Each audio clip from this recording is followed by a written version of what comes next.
Hey everybody, welcome back to CodeStories. My name is Nathaniel. I'm a junior iOS developer for Berlin, Germany. The past few days has been a roller coaster for many people because of the coronavirus. And in this video, I want to talk about how you can use this crisis to your advantage with software development. And I have my assistant with me today. Before we continue, I just want to say thank you to all of you who are out there working countless hours and in some cases even risking your lives for us. The doctors, the nurses, bus drivers, train conductor, grocery store employees, pharmacy employees, pick up and delivery services, truck drivers, post office employees, police, construction workers. You guys are awesome. Thank you. Thank you very much.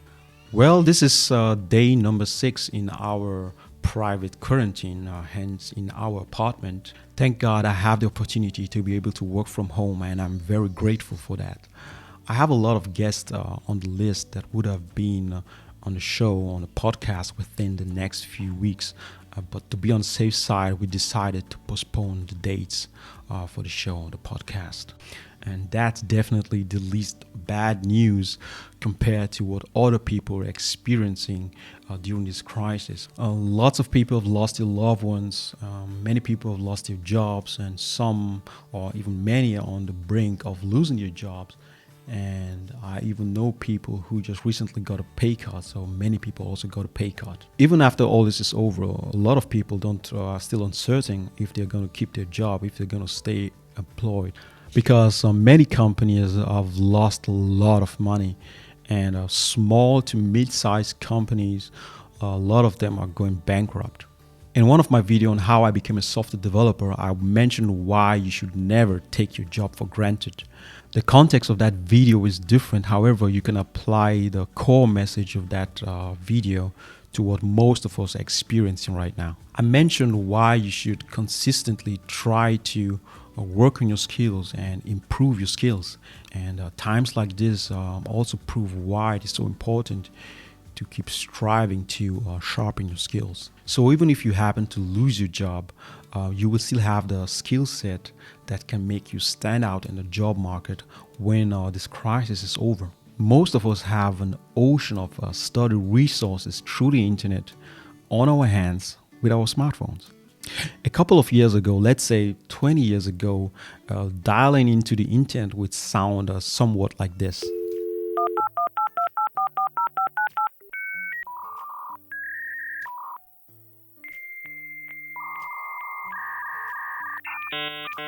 So it wouldn't be fun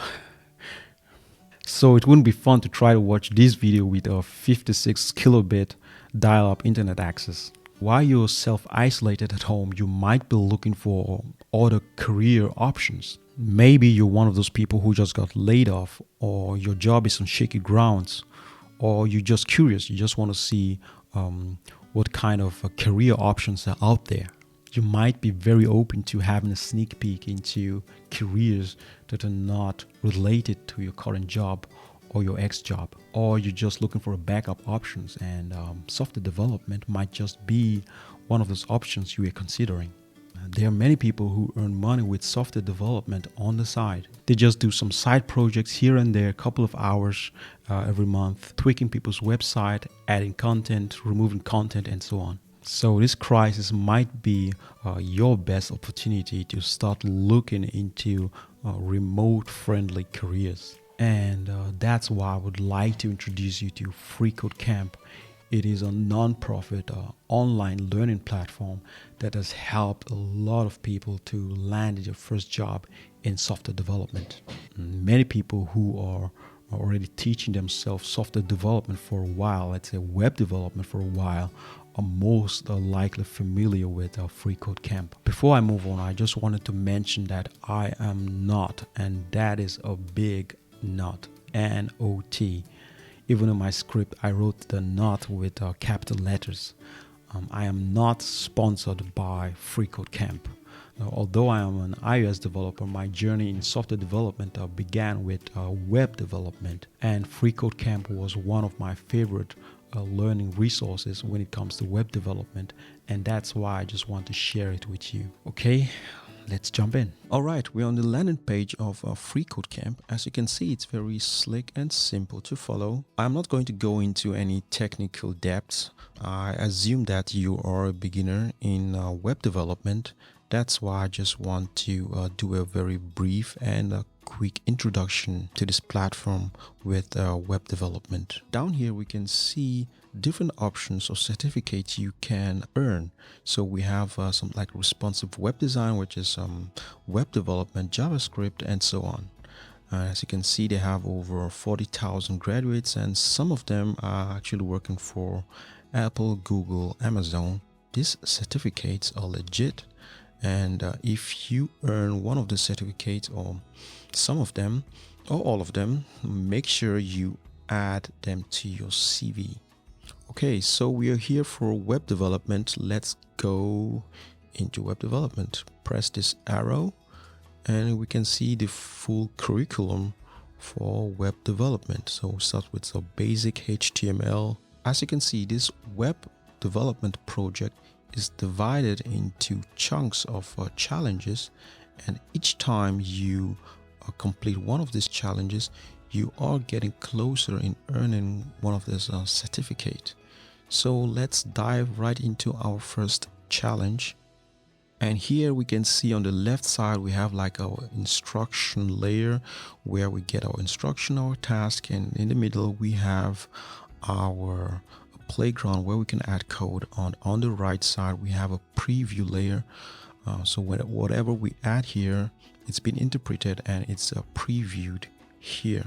So our first task is to add a text to our code called hello world text. So let's copy this and just add this here, and there we go, we have hello world. And this can be your very first static website if you want. So let's go here and run the test. And as you can see, you've just completed your very first challenge, and you can sign in to save your progress. So I highly recommend that so that you can follow up whenever you take a break or when you want to continue later. So here you can download your solution. We can go here, show in Finder, and as you can see, it's downloaded as a text file. When you go here, remove this text file, this text extension, and add HTML extension, and there you go, your very first website, hello world. You can close this.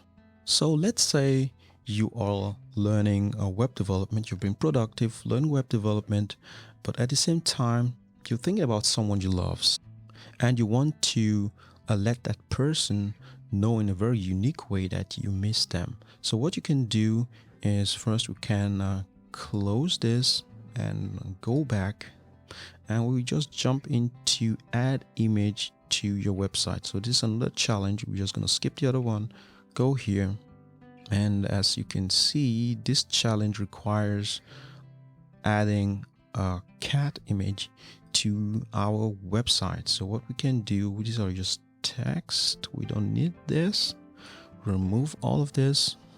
And for you to add image into your website, you need an image tag. So this is the source, SRC stands for source. So we need the address for this cat image, and this is the address here. You can just copy this and paste it right here, and there you go, there you have your cat. And if you run the test, it says you finish another challenge and you are ready to go to the next challenge. So we mentioned that we wanted to let someone who we love know that we miss them. So what you can do is, instead of using this cat image, you can just go and look for something, let's say grandparents, go to pictures, let's look for something really cute. They're all really nice and beautiful pictures. let's take this one, and then you just copy the image address, go back here and replace it with the cat address, and there you go. Okay, this one's a little bit too big. So this image tag has attributes, size attributes. So what you can do, I noticed because I did a little bit of web development. So what you can do is add a size, height is 300, and then you can go to width, just give it a 500. So it looks much better. So just take this off. This is this attribute, it's alternative. It's just a text that's going to pop up when picture is not available. Maybe you have network issues, and so you can use this alt attribute to add something. Let's say just call it love, for example. So here you can change this to "We miss you." Cool.